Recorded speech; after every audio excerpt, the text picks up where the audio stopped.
Hi. I was trying to read 2 chapters at once, and of course it froze when I was on the last paragraph of the 2 chapters. So I'm just going to read 1 chapter at a time so that it doesn't do that. This is chapter 11 of Carlota. We rode to the King's Highway early the next morning. The sky was cloudy, and patches of pearly fog hung above the meadows. Some of the vaqueros rode in front of our guests. A long procession of horsemen and carts, and other vaqueros rode to the rear. I was near the front with my father. Beside the trail where the road of the two brothers met the King's Highway stood a statue of Christ. The statue was made of wood, and over it was a roof of pine boughs to protect it from the rain. Someone had picked a small bouquet of wildflowers and placed it at Christ's feet. The horsemen and carts came up and gathered around the roadside chapel. Letting down the skirts of his robe, which he had tucked up around his knees as he rode, Father Barones led his burro to graze. He had opened his breviary and was about to speak when it happened. We heard the sound of hoofs before we saw the gray figures come slowly through the fog. There were 6 of them. 6 tall figures slouched low over their saddles, like Paiutes. They were now at the bottom of a grassy swale, and I could see only their heads and shoulders. Father Barones closed his breviary.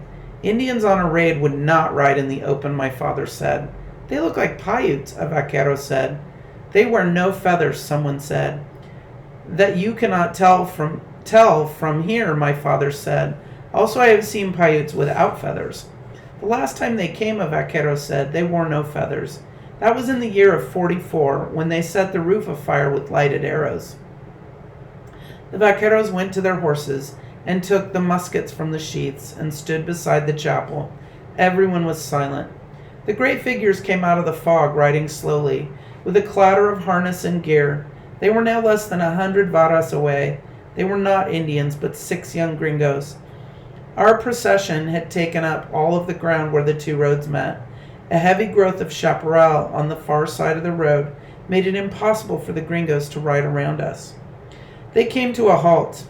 The young man in the lead had a bony face and long blonde hair, whitened by the sun. He was riding a small speckled pony and leading a bay musteno. Burned on the musteno's flank was the slash mark with a circle around it, the brand of Don Cesar Peralta. Don Cesar saw the brand at once. He walked over to where the gringo sat astride the speckled pony.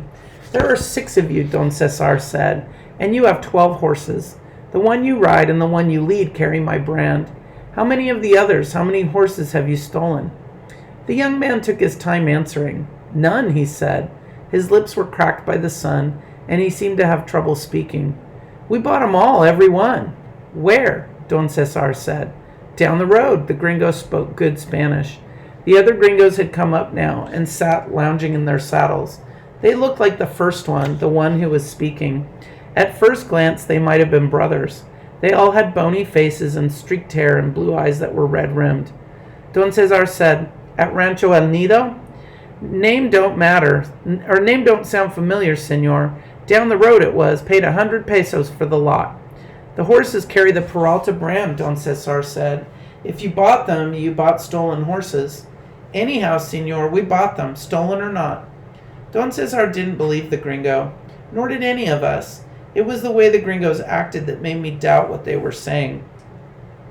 The young man took up his reins. We'll be moving on, he said. We've got a long ways to go. You do not go anywhere, Don Cesar said, until you hand over the horses you lead. The ones you ride you can keep. Don Cesar repeated his offer.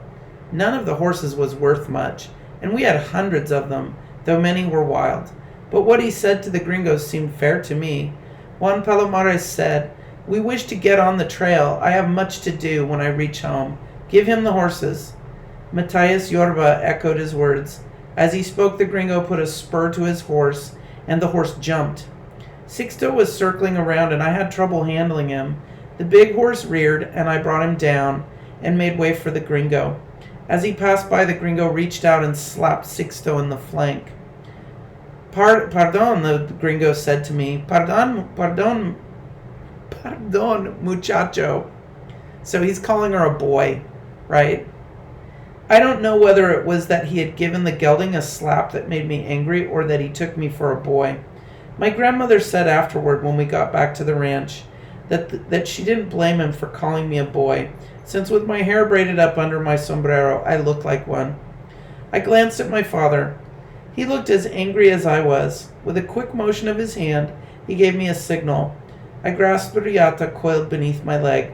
Sixto had backed off when the gringo slapped him, and when he came down, I turned the gelding. At the same time, I unloosed the coiled riata. It was a good one, fashioned from 8 strands of leather, and it had taken Sanchez the saddler more than a month to make. It was of deerskin, and every inch had been carefully chewed by his wife until it was soft. It would handle a bull. It could handle 2 bulls, one at each end. When the gringo was beyond me at a dozen paces or so, I let the riata go. It went out slowly. Sorry, I just lost my place. It went out slowly at first. The loop was perfect and long. It gained speed and rose in a curve and settled over the gringo's shoulders. I pulled up on the rope and gave it a double hitch around the saddle horn and turned the horse down the trail. The gringo fell from the saddle. He lay sprawled on the ground. The riata was still around his shoulders and his arms were pinned to his sides. Before I let up, I dragged him twice his length through the grass. So she's kind of teaching him a little lesson. He got to his feet and freed his arms from the noose, and I coiled the riata and hung it on the horn.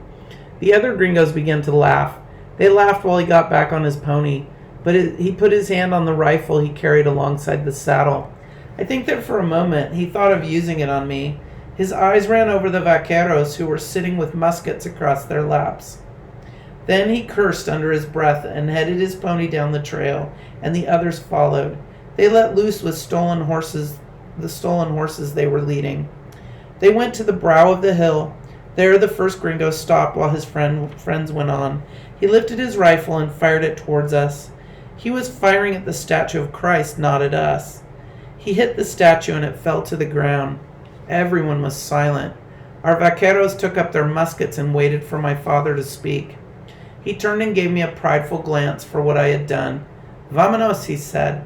"Now let us go and punish them." Father Perones had picked up the statue. Its head had been splintered by the gringo's bullet.